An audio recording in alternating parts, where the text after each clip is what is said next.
Hello, and welcome to lectionaryq. My name is Dennis Sanders. I'm the pastor of First Christian Church, Disciples of Christ in Roseville, Minnesota.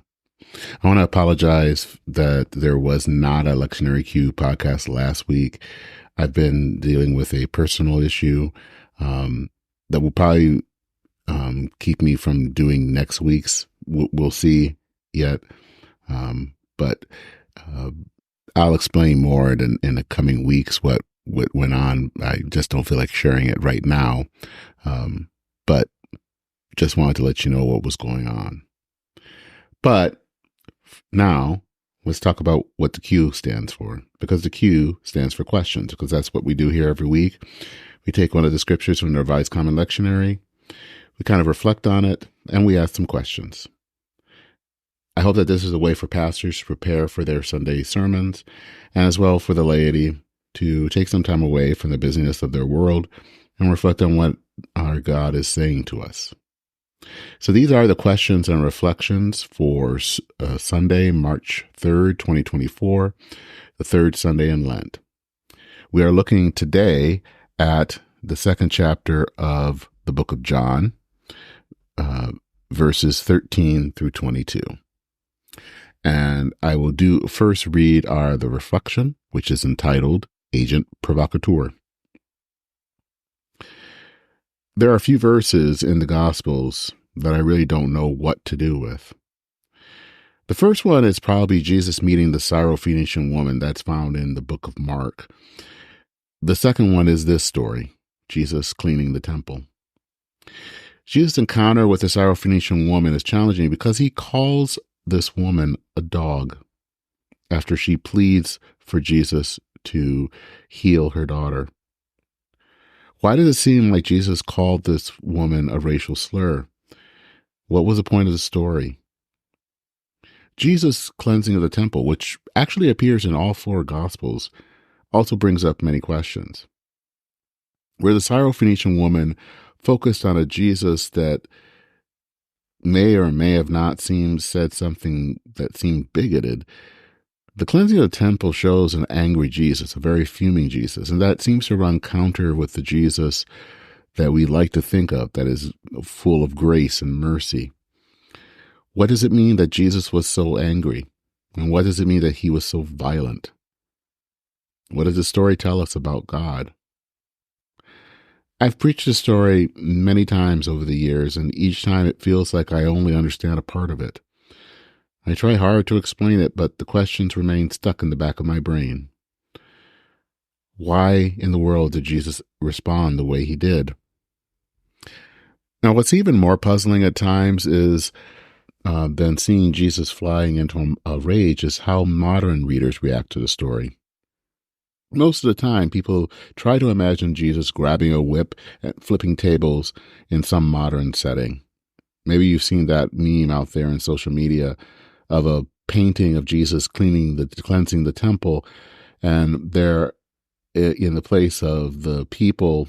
Usually, sometimes they're wearing suits, or maybe they cover their heads with the logos of large corporations, like financial corporations.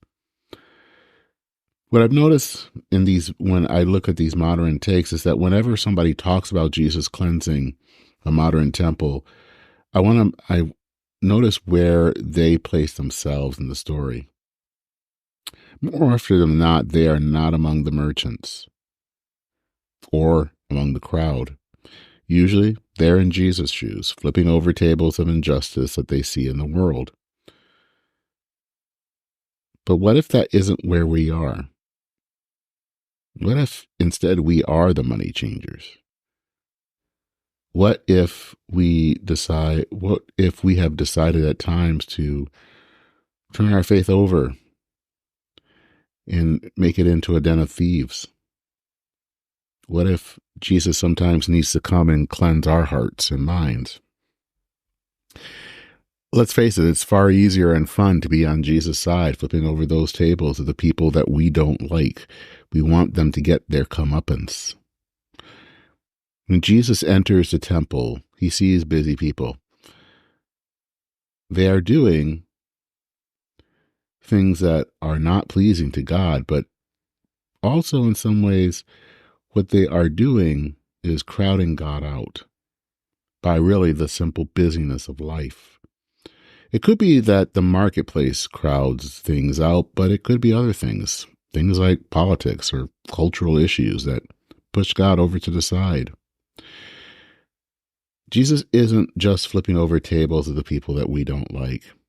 Jesus is a disruptor, or as a colleague says, Jesus is an agent provocateur. He comes and flips our tables. Jesus comes into our lives, which we might think are all put together and pretty, and sometimes starts to tear up our hearts. Theologian Mary Hinkle Shore notes how John places the story at the beginning of Jesus' ministry, which shows that conflict is going to be at the center of his ministry. She shares Eugene Peterson's Message version of the Bible, where Jesus, as it says in John 1:14, moves into the neighborhood or pitched his tent. Moving into our neighborhood is going to be provocative for all of us. So maybe when we hear this story, we shouldn't put ourselves in Jesus' shoes. Instead, maybe we need to think long and hard, asking what we have done that has made our hearts a den of robbers, and seek forgiveness instead. So here are the questions for this week. Number 1. What the money changers are doing is not evil in and of itself, but it seemed to leave people out, and it seemed to crowd God out. What things do we do that might crowd out people or God? Number 2, the passage talks about Jesus' zeal. Is this something for us to emulate? Something describing who God is? Or maybe it's a little bit of both.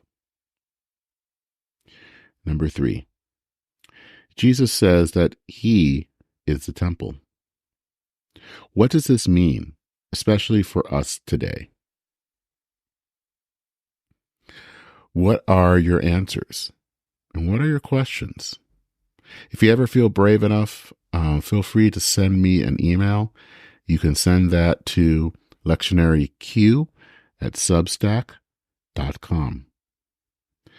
That's it for this week's Lectionary Q. You can find out more about us by going to our Substack at lectionaryq.substack.com.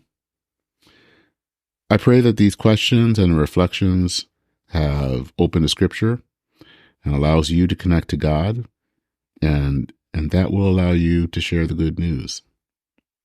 That's it for this week. My name is Dennis Sanders, your host for Lectionary Q. Take care, Godspeed, and hopefully I'll see you next week.